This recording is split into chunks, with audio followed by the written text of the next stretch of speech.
Good evening and welcome to the Joint City Council and Planning Commission special meeting. If you'll join in salute to our flag. Ready to begin.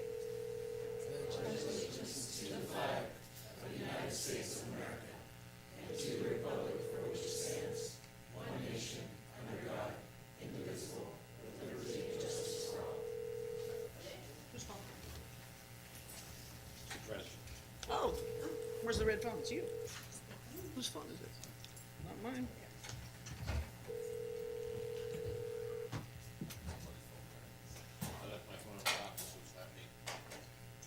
Okay, anyway, we'll just act like it's not ringing. Okay, welcome, and Could easily have been, but would you like to, Chair Souza, would you like to open your board meeting as well? We'll just call the meeting to order. This is a new experience for me, so Oh, God. I will call the Okay. planning commission meeting to order. Who let him have an object to hit people with this time? I could also throw it. All right, so let's do a roll call of both, and then declarations of conflicts of interest. So we usually are, yes, we're here, and no, we don't have a conflict unless you have a conflict, at which point you say yes. Okay? Okay, Commissioner Reed? Here. Commissioner Diol? yes, here, Commissioner Reese? Here. Commissioner Davis? here. Commissioner Johnson? Present. Vice Chair Anderson? Here and none. Chair Souza? Here. I have to ask for their contacts. Are there any conflicts? None? Okay. Thank you. Councilmember Abram? Here and none. Councilmember Bixel? Here and none. Vice Mayor Franco? Here and none. Councilmember Moniz? We'll get Mayor here Bublak. eventually. Mayor Bublak? Here and none. Thank you. Okay, at this time, we are going to go ahead and have the staff open up the presentation. Ms. Quintero and George, are you happy now? Okay, good.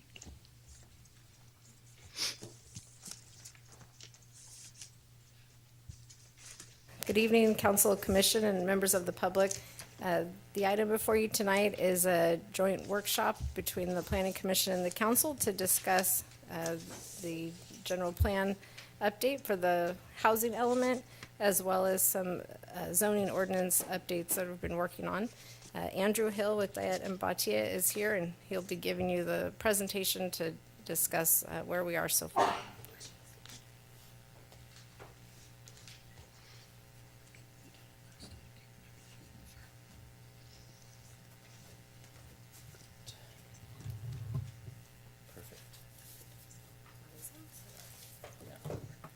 Well, thank you, Katie, and thank you, City Council and Commission, for making time tonight. So like other communities in California, the City of Turlock is required by law to update its housing element to address local housing needs and new state laws. In my presentation tonight, I'd like to provide an overview of what the project involves, including some background on some of the pertinent legal requirements. I'll also walk you through our approach to the work and then touch on timing and next steps. So let's start with some background for the project. Of course, the main driver of the project is really the legal requirement to update the housing element. However, that's not the only component of the project. Updating the housing element triggers the need to amend the safety element to ensure adequate emergency preparedness and response as communities plan for more housing. It also triggers the need to adopt an environmental justice element which is also a component of the general plan to identify and address the needs of the most disadvantaged residents of the population. And as part of this process, we'll also be assisting the city with some zoning amendments to support housing element implementation. So let's start with an overview of the current housing element. Of course, the housing element is one of 8 state-mandated elements of the general plan. It is essentially the city's plan for addressing local housing needs. By law, it needs to be updated once every 8 years to plan for the next 8 years. And it's subject to many different statutory requirements, including that the element be reviewed by the California Department of Housing and Community Development, HCD, before it can be certified as complete. So state law defines many different requirements, but here are some of the key components of the housing element. First among them is an inventory of sites in Turlock that are available for housing. This is usually shown on a map, and it's accompanied by a table that shows the realistic capacity for new housing on each of the sites identified. That's one of the core components of the housing element. But additionally, there's some background analysis that goes into the housing element, including an assessment of housing needs, which is based on a review of census data, an assessment of any constraints to housing, and these could be regulatory constraints or process-based constraints, market-based constraints, or environmental constraints, and a look at any fair housing issues, meaning any issues for lower income people, seniors, the disabled, that they might have in obtaining fair access to housing. On the basis of that analysis, then we would include the fourth component, which is the Housing Action Plan, which is a program of implementing actions to address the local housing needs, any constraints identified, or any fair housing issues. And together, those are really the key components of the housing element. A term that you hear a lot in relation to the housing element is RHNA. It stands for the Regional Housing Need Allocation. And it's essentially the total number of units that the city must plan to accommodate for this 8-year planning cycle that runs from the end of this year, 2023, through to the end of 2031. Essentially, RHNA is separated into 4 affordability categories based on the countywide area median income.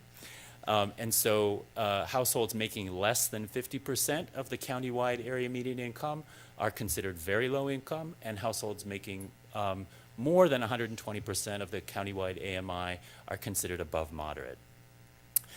This is a look at Turlock's RHNA allocation for the upcoming 8-year cycle. It's a total of 5,802 units broken out into those different income categories that I mentioned.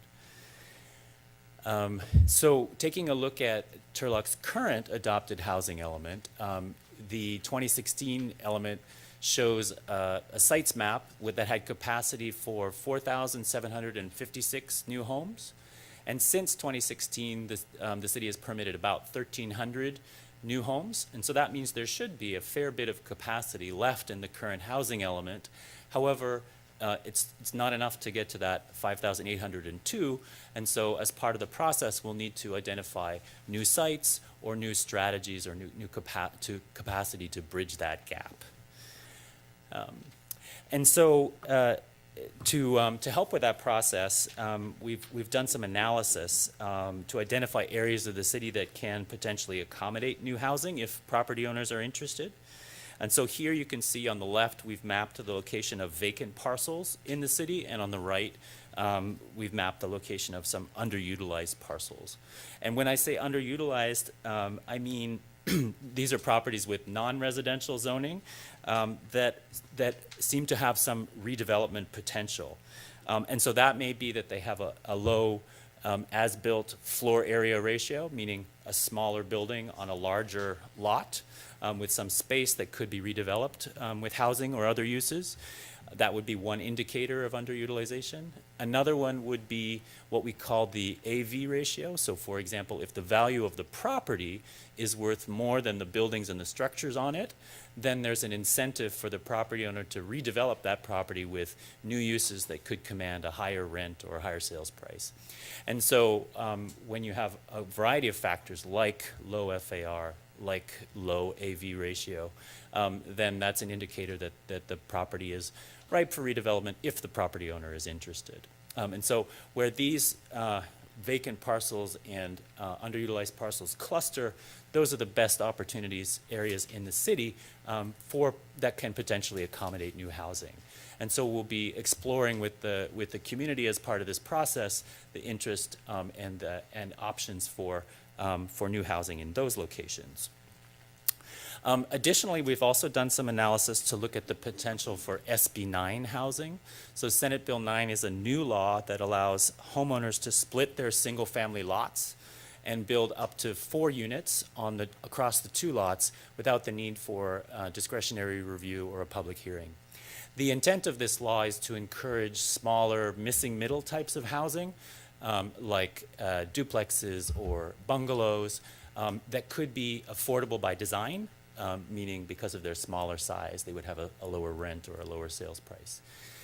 In order to qualify for SB 9, lots must be of a certain size, sufficient size. They must be free of environmental constraints, and they can't contain any existing below market rate housing. And so the map on the screen here is showing some potential candidates. And so as part of this process, we can gauge interest and perhaps develop standards or incentives for this missing middle type housing.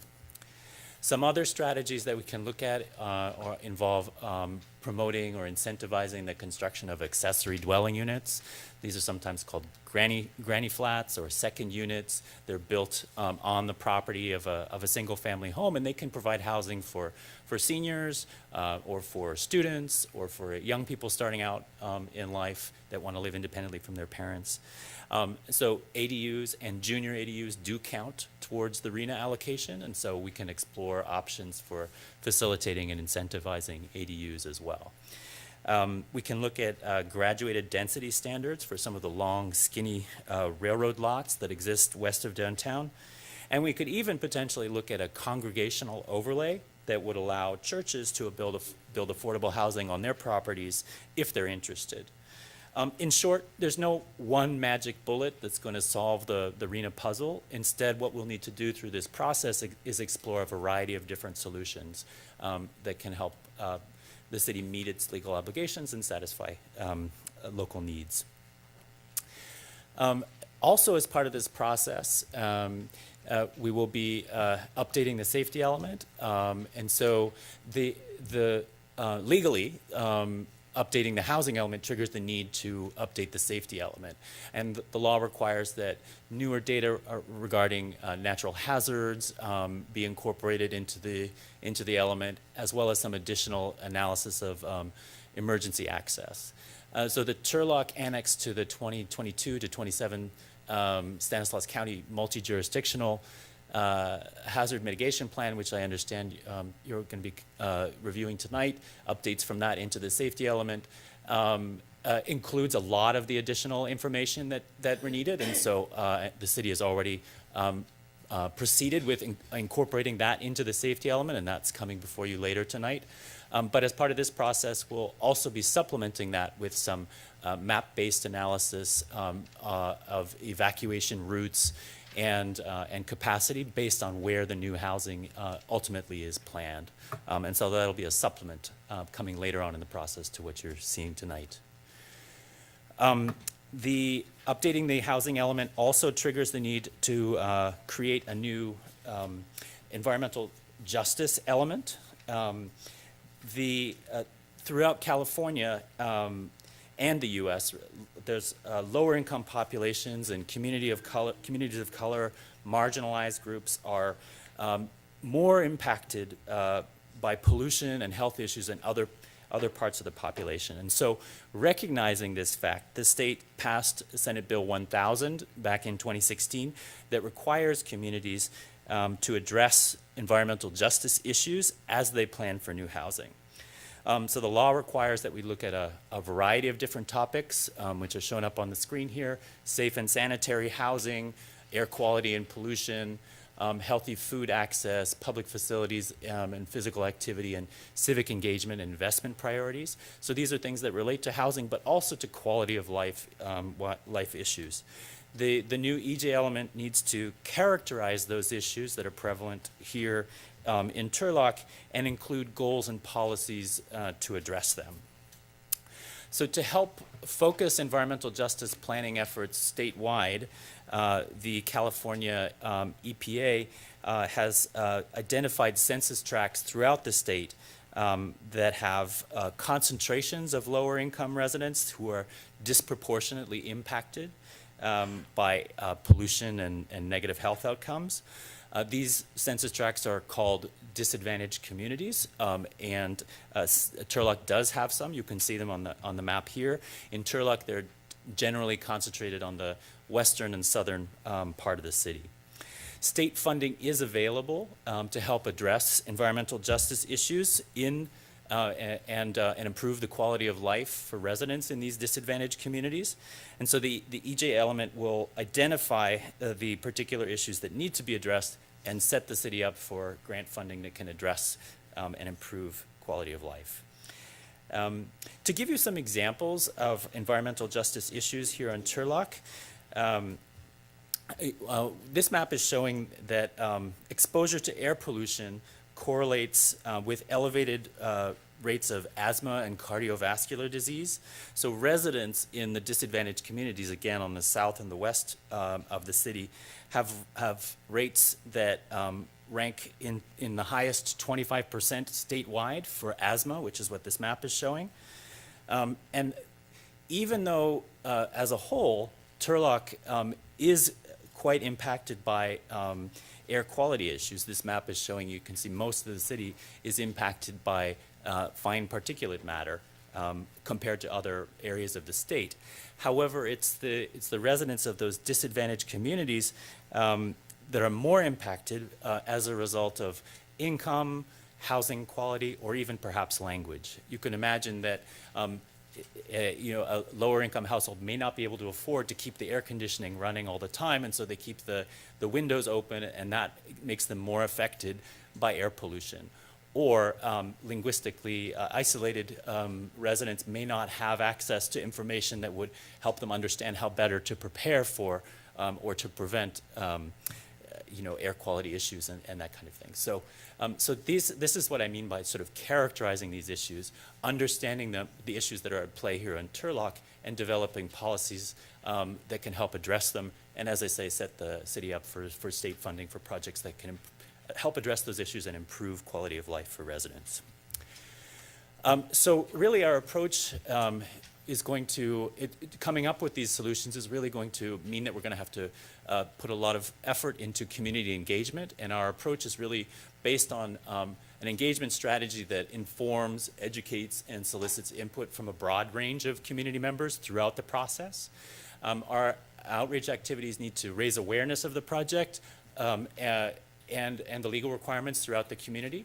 And we want to use the input that we receive to shape strategies and ensure that the content we come up with reflects the values and the priorities of Turlock.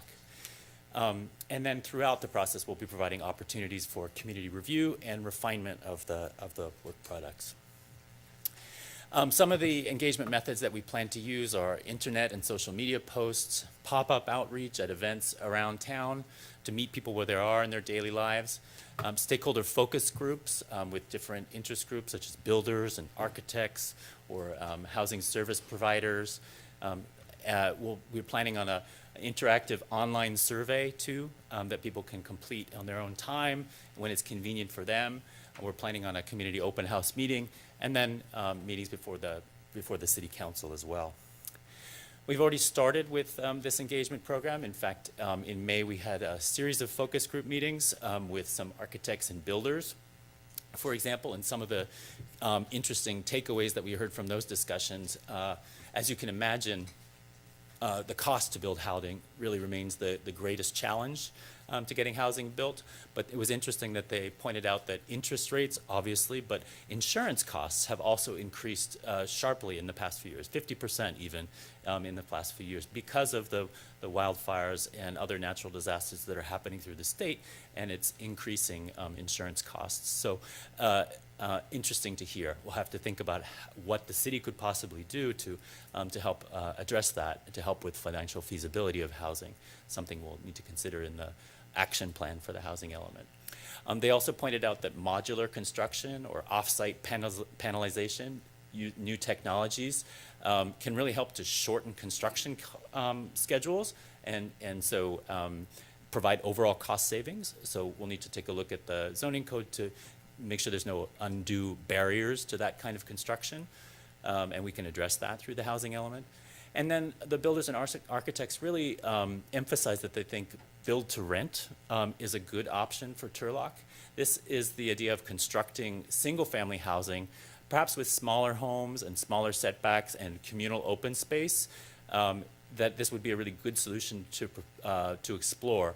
It's a for-profit business model that offers lower construction costs and a pathway to home ownership.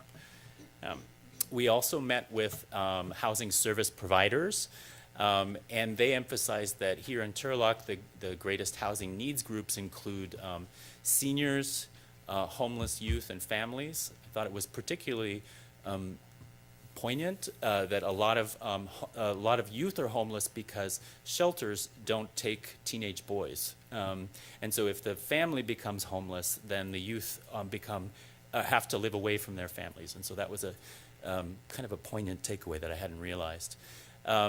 They also emphasized that the general lack of hospital facilities in the region puts additional pressure on service providers. They not only have to provide housing, but they also have to provide health and other supportive services that add pressure to staff and funding levels. But they suggested some interesting approaches too. Little things like utility assistance paying a utility bill, or childcare, are actually strategies to help prevent homelessness from happening in the first place. If you think of a mother who can have childcare, a single mother who can have childcare will then be able to actually go out and work to earn income and prevent becoming homelessness. Or just the little things like assistance paying utility bills can really make a difference for someone who's on the margin of being able to pay their rent or not. And they also suggested that more flexibility in zoning regulations could help ease a supply crunch, and they were suggesting possibilities of facilitating garage conversions to housing. So that's something we can look at and consider as part of the housing element as well. All of these components, updating the general plan, will trigger the need for environmental review pursuant to the California Environmental Quality Act. And so our approach here would be to prepare a robust initial study to identify any potential impacts that could result from the new content of the general plan, and then use that to determine the appropriate level of CEQA, tiering from the general plan EIR. So it could be, it doesn't necessarily need to be a new EIR, it could be an addendum, or it could be an initial study. But we'll assess through the initial study what the impacts are and determine at that stage. And so I know I've been talking a lot. In a moment I'll open up to questions, but just finally let me touch on timing and next steps. So we're planning to complete the project in 4 distinct phases. We're really moving into the draft plan preparation as we continue outreach and some more background research. But the goal is to adopt the new housing element and have it certified by the state by the end of this year. Some important dates and milestones to keep in mind. Once we have a draft of the housing element ready, it needs to be released for public review and comment for a period of 30 days. Following that, we'll bring the housing element and the comments that we received from the community, the draft, before the commission and the council to get your feedback, make sure that you understand the content, are comfortable with it, and once we have your okay, we'll send it up to Sacramento for their legally required 90-day review. We will, while the state is reviewing for their 90 days, we can use that period to complete the CEQA and optimize the overall timeline. The statutory deadline for adopting the housing element is December 15th of this year, but state law allows a 120-day grace period, which would extend through April 15th. And as long as the housing element is adopted within that period, then the city still has 3 years to complete any rezoning necessary to implement the housing element. So that is the end of my presentation. I'm happy to take any questions or listen to your comments. I'm sure we have a million questions for you. I'll start with, when you spoke of constraints, who decides the constraints? So the statute identifies a variety of different areas that we must consider. I mentioned environmental constraints. So that would be water, That would be one. farmland, Sorry? farmland? Maybe that would be I don't think farmland is necessarily a constraint to. We have ag mitigation through LAFCO, and we can't violate it, so, I see. It's a limiting factor, yeah. okay.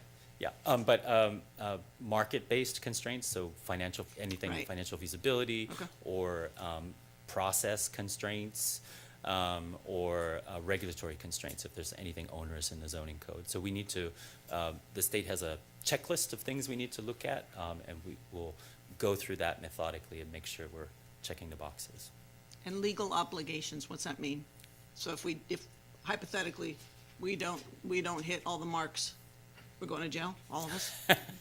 Not going to jail, but there are, so by law, the city must adopt a certified element. Failure to do that could result in financial penalties, or if it continues over a longer period of time, the state could designate, or a court could designate somebody else to come in and do your housing element for you.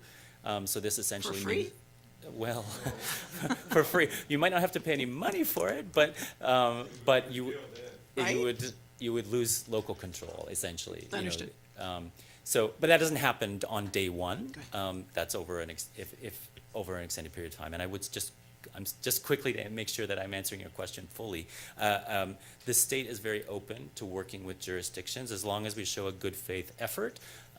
They're open to working with us, and so those penalties will not be incurred sort of on day one or even within the first several months.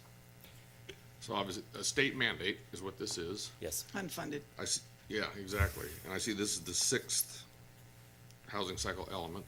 Have we ever been compliant or reached the goals that we're set Well, up for? You are compliant now. Has anybody ever? Yeah, or is anybody? I think, you're raising a very good point, and something I didn't touch on in the presentation, but the RENA numbers for this 6th cycle are significantly larger than the last time around, and that's not just for Turlock, that's for every city in the state. The reason for that is because they changed the methodology for the 6th cycle. They were considering not only population projections, but also vacancy rates and the rate of overcrowding, and it resulted in a very high number. And so there is a question whether any community will be able to achieve its RENA without funding from the state. And so we'll see what happens for the 7th cycle, whether there's another large number or whether they change the methodology to provide more funding and focus more on getting those RENA numbers built. Councilman, a question? Go ahead. Going back to the last RENA numbers, Turlock was at 4,756, but we built 1,300. It's 27.33%. That's an F. Can you tell me why?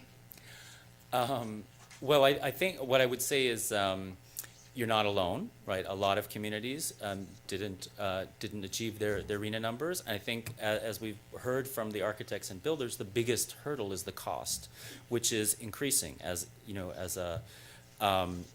interest rates go up, as insurance rates go up. I guess I should tell you that I'm a builder. Okay. Just elephant Disclosure. room.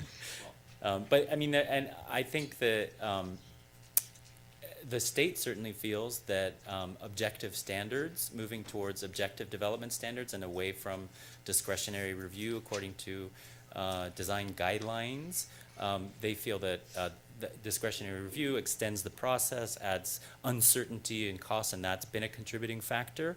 And so the state is really pushing for objective design guidelines, things that can be mapped and measured, and so you know you comply or you don't, Right. as a way of speeding that up. So then, in a huge builder market that's been there for the past few years, Turlock still got an F. We only built 1,300 houses. Could it be that our general plan was mistaken? In where we were set to build, what properties we had available for builders? Could that have been a factor? I can certainly look at that. I would appreciate that. Yeah. Because, again, in this plan here, we're taking into account the same properties. So, same results, probably. Actually, I don't think we're taking in the same properties. I hope we're looking at different ones. Well, I see them. Okay, but actually, that would be very helpful in terms of comments as well. Sure. And then our citizens, do they get absolute input into this? It looks like you've kind of already got the map set. So I'm you Oh. know, I'm going to speak on behalf of our citizens. Sure. We don't want something shoved down our throat. We want to have input. So I want to make sure that you Yeah. understand we want the input. Absolutely. The maps I'm showing you are background analysis. Okay. This is not any sort of proposal as to where housing could go. Okay. It's just starting by looking at where, as technical professionals, we see the potential for housing. But that's only half the equation. First, we have to see Right. from the property owners, from the community members, do those areas make sense? And that's why we're going to implement this, this program of outreach activities that Okay. I touched on. We're really just at the starting stage. Starting point? Yes. Okay. Yeah, and then you didn't seem to consider like urban reserves that Turlock already has out there on various sides of the city. Just want to make sure that we take into consideration all sides of the city. Right. And then finally, Governor Newsom is taking this very seriously. Is that correct? That he's threatening to sue cities that do not do this correctly? And the state has already begun that. Huntington Beach, for example, He'll be in has the been office sued and before lost. it's done. Yeah. All right. Thank you very much.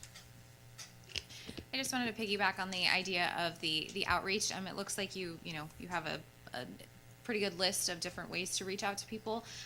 In our 2015 to 23 element, there was I would say a little bit disappointing fact in there that only out of 189 community members that were solicited to come to a community meeting, only 3 of them were able to show up. And so could you just speak a little bit more to like what you would hope to see?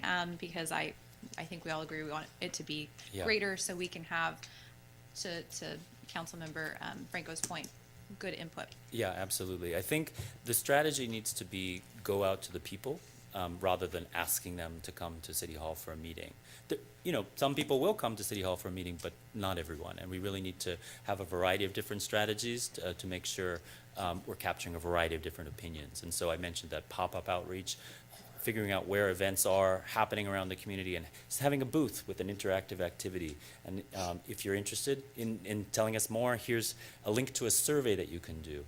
I've just done a similar an interactive online survey in the city of Monterey, and we had 1,100 people participate in that. It's much easier to do that from your smartphone, from the comfort of your home after you put the kids to bed or whatever it might be, on your own time, on your own space, when you can think about it, rather than having to come, to downtown to a meeting at a specific time. So really thinking about a variety of different strategies, using the internet to get the word out. I think we don't want to reinvent the wheel, so we're not going to create a new Facebook page or a new social media channel. We're going to piggyback on the established channels. So using Nextdoor, using collaborating with community groups that already have those established networks, and using their networks to push out the word can be a really helpful strategy. Facebook ads are a very good way to drive participation, especially for an online survey. People are already online. They get a Facebook ad, takes them right to the survey.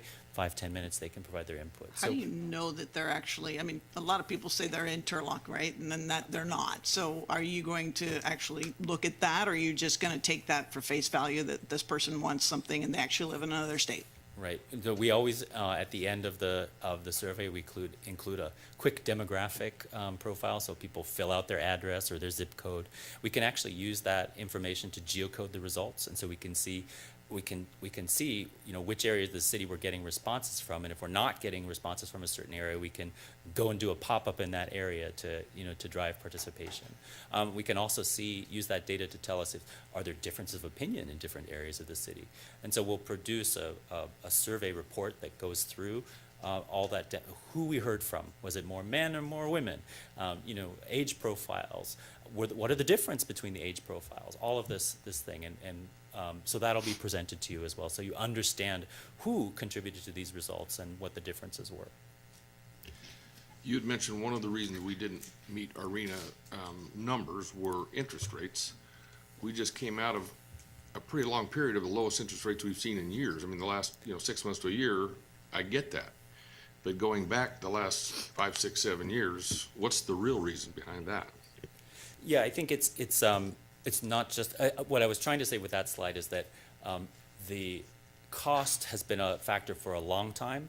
It's the cost of land acquisition, it's the cost of the actual manual labor to build the product, and the cost of materials, so all of those things together. And then on top of that, which has been the case for a longer period of time, on top of that, in more recent years, inflation and interest rates are obviously a more recent phenomenon, but what the builders and the architects were telling us is even in the last 3-4 years, they've seen the cost of insurance go up as well, which is exacerbating those longer cost trends. Well, as a segue, the fairgrounds could probably have some sort of a kiosk in the near future here. And I think the chair, Souza, might be in charge of that too. So would you like to say something? Go ahead. Did you guys have something? Yes, we can put you in touch with anyone where you want to, we can charge you whatever you think we gotta Oh, dang. pay. Everything's for rent at the fairgrounds. Does any of your commissioners have something to say about the discussion here? Anybody? Just on the insurance side. Uh-oh, I knew it. Come on. Use the microphone. It's gotta be on the record. You gave me the look. Just on the insurance side of things, I would like to, I mean, it would be nice to see some detail behind that, because other than insurance being charged on a rate based on the basis, which is usually the gross sales, or construction budget, or on number of units, we've actually been seeing rates go down, and we actually specialize in builders of residential developments. So the total dollars, yes, would have increased, but that's because their total construction budget increased. But the actual cost of insurance we've been seeing go down per dollar of gross sales in the last probably 6-7 years. Sure, I can check with the people who told that in particular. I'm going to jump in front of you.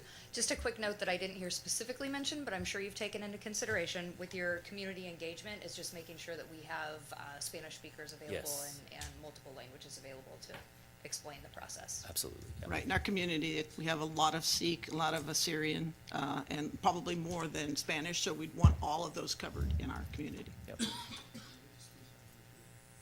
We'll get there, yes, we're just starting with the boards. Just a quick question, simple question regarding insurance rates. Now, how do you arrive at insurance rates? Are you doing it regionally or statewide, or how do? So what I was relaying is something that builders told us in these focus group discussions. And they mentioned that their opinion was that because of natural disasters, insurance rates have been going up in the past few years.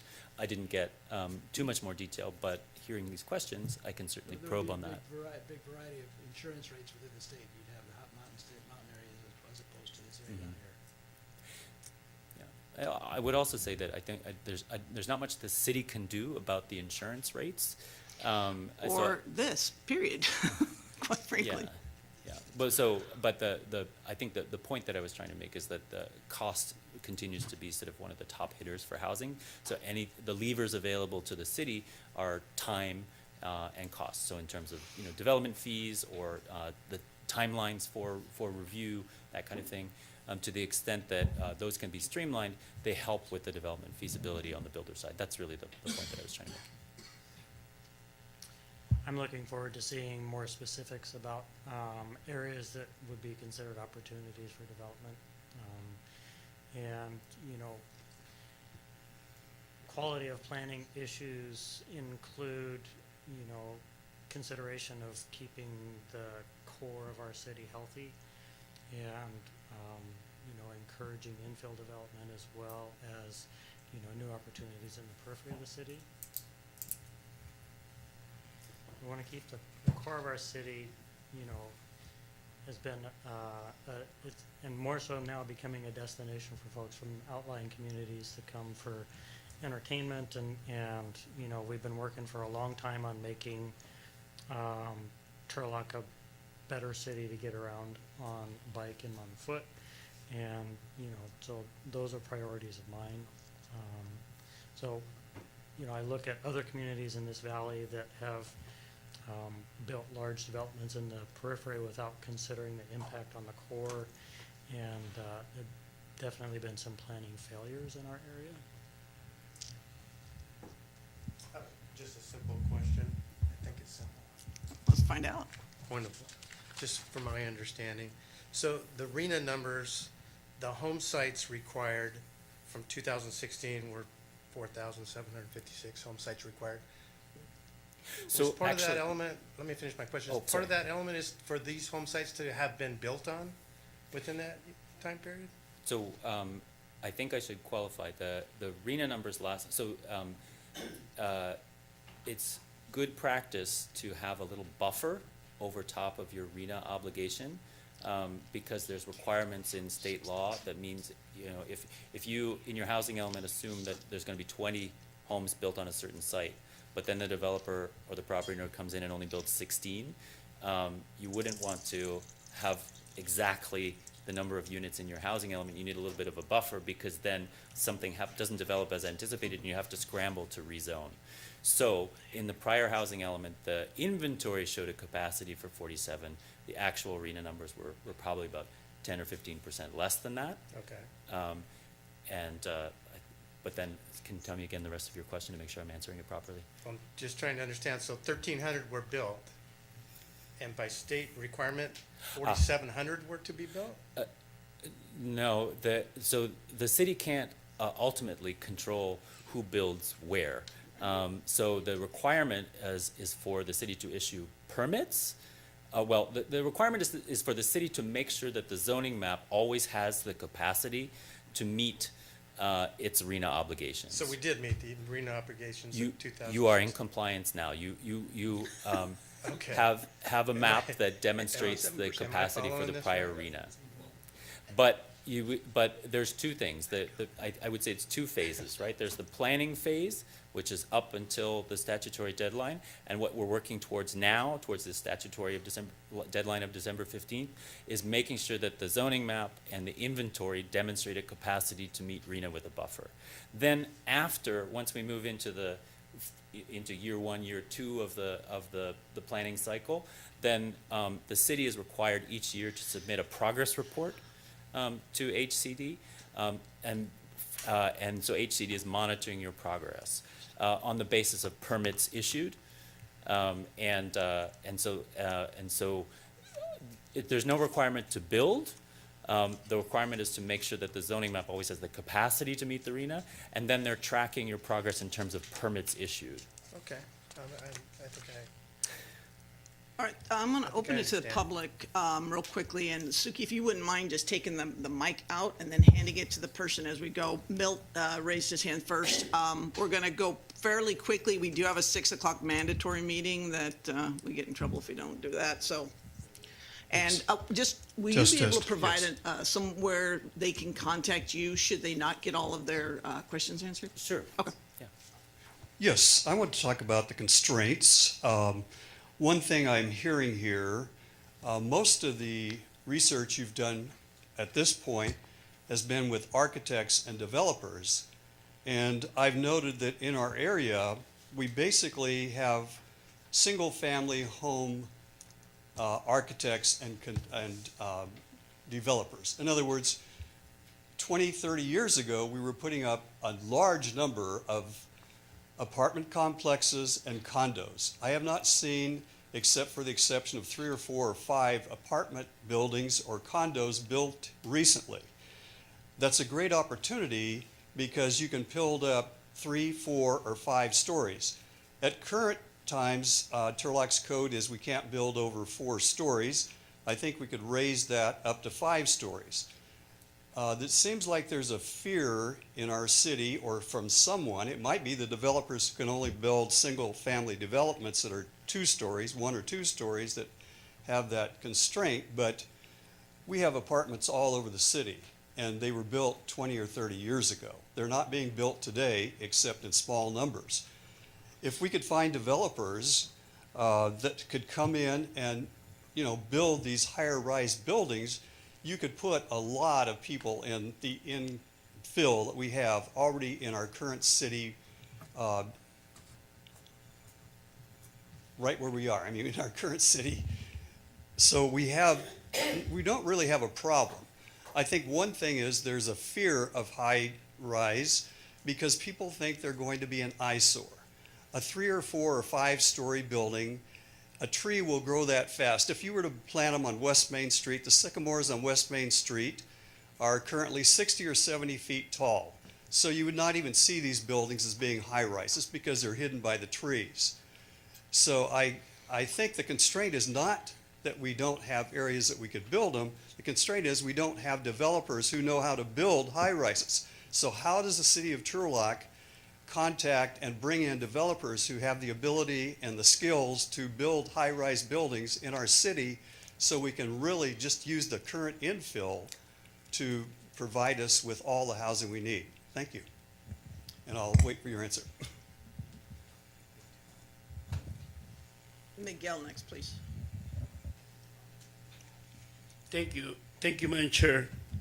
I want for the consultant to be sure they make the 13166 executive order limit English proficiency to be in place in every presentation you do and have the documentation in Spanish or any race that have difficult to understand the language limit English proficiency. That's number one. Number two, you have to rely on the executive order 13985 in regard to any federal funds that being used is to have racial and ethnic equity inclusionary in that process. The other one, Mr. Chairman, Madam Chair, is the members of the commission, is there to mention the inclusionary zoning. The inclusionary zoning is a perfect tool under your planning commission to do a better houses for low income and large families and homeless. And yet you not mention that. I think it's important to mention that because your housing element is very behind 3 years in regard to low income, very low income houses. You have more very close to complete your goal in the cycle 6 of the middle and upper middle class. But the low income and very low income families and working families, you have zero according to the allocation of housing. So the question is, if you have over $10 million in the bank for the CDB funds, what are you doing with so much money in the bank and not implemented to do better housing in the community? Because you are failing. And you really, what you're doing is open discrimination for the low income and low income families and homeless. And you continue to do it and moving money from some place to another place. And yet you have over $10 million in a bank earning interest. And yet you're not complete your task that you're supposed to have. So we're going to send a letter to HUD complaining of what you're not doing. And I hope that you think twice. And when you have the groups and go to the community, you better go to the community of low-income families and bring interpreting and documentation in Spanish and English. And wherever you're going to have a small group, you better include different races in this community according to the language and need, according to the Executive Order 13166. Thank you. Next person? Ron? Suki, will you take Ron? There you go. Thank you, Matt. Thank you. Okay. When you talked about focus group takeaways, I found it a little bit ironic to where you talk about utility assistance, because on the agenda for this evening, they're talking about zeroing out the money that has been allocated for that purpose. I also have a question of, you say, we will look at this, we will do this, we will do, who's we? And then, let's see, what else did I have? Okay, yeah, I think one of the commissioners talked about large developments on the peripheral that impacted the core. I would say that's what happened in Turlock the last time that we had a major development. They put everything up in the north, didn't include shopping centers, things like that. All the traffic comes down on Monte Vista and Gear. Monte Vista is overloaded, so the traffic goes into the surrounding neighborhoods, destroys the quality of life there. And we're building, you talk about doing infill development, and you're already dumping another 382 apartments there on Monte Vista. What is 200 some up on Gear? I forget, or was that 150, something like that. So infill development, yeah, I'm not necessarily too happy about that. And then in terms of community engagement, the notice for this meeting went out Friday at 7 p.m. Okay, Friday at 7 p.m. You're having a meeting 5 p.m. Most people are still at work, are coming home. So, you know, I mean, if you want community involvement, you need to reach out.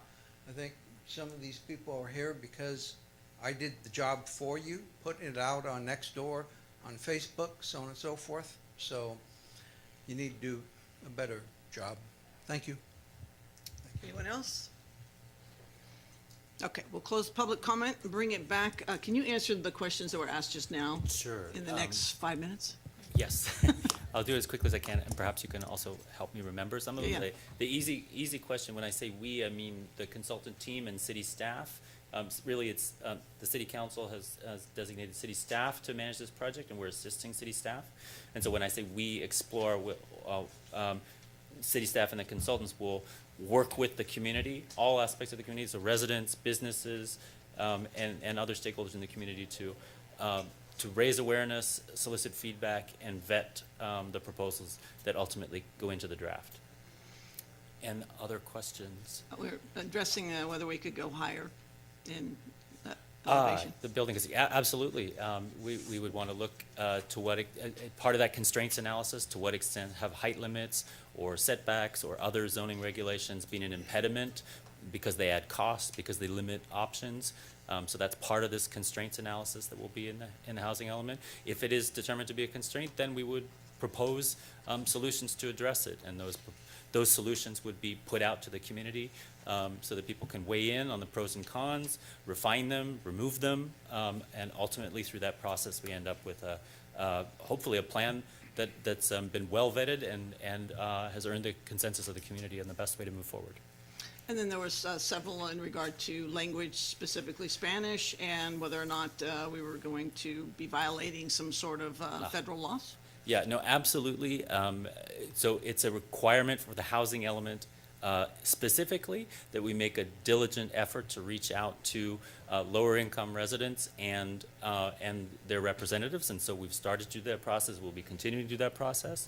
And then specifically for the environmental justice element, understanding from the perspective of residents of those disadvantaged communities what they see as the issues are. And so we start with listening sessions.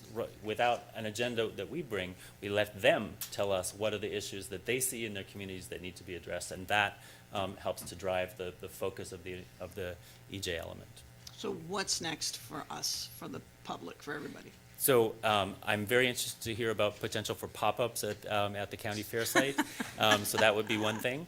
But then another big thing will be a community-wide survey, right, where we're looking at, we would put forward a map of potential areas where, from a technical perspective, we see the possibility for new housing or other land uses, and we would ask the community about what they see there and what strategies what types of housing might be appropriate and what strategies needed to do that. So that would be an interactive online survey. That's what you would expect to see next. Mr. Wilson?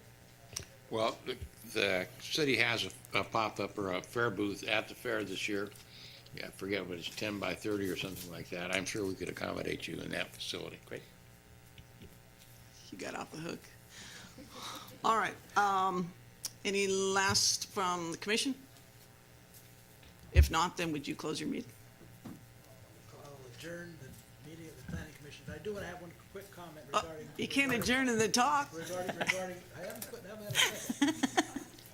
What was it? My comment regarding throwing the hammer. My comment was in regards to, I don't know how many people know that our illustrious mayor is a two-time gold medal. Oh, jeez. Police. So I was referring to her throwing the javelin and throwing The gavel. discus. I'd really throw the hammer. Oh, dang. All right, so you're adjourned? I'm adjourned. All right, and we will adjourn, and we will back probably in 6:02 probably. Thank you.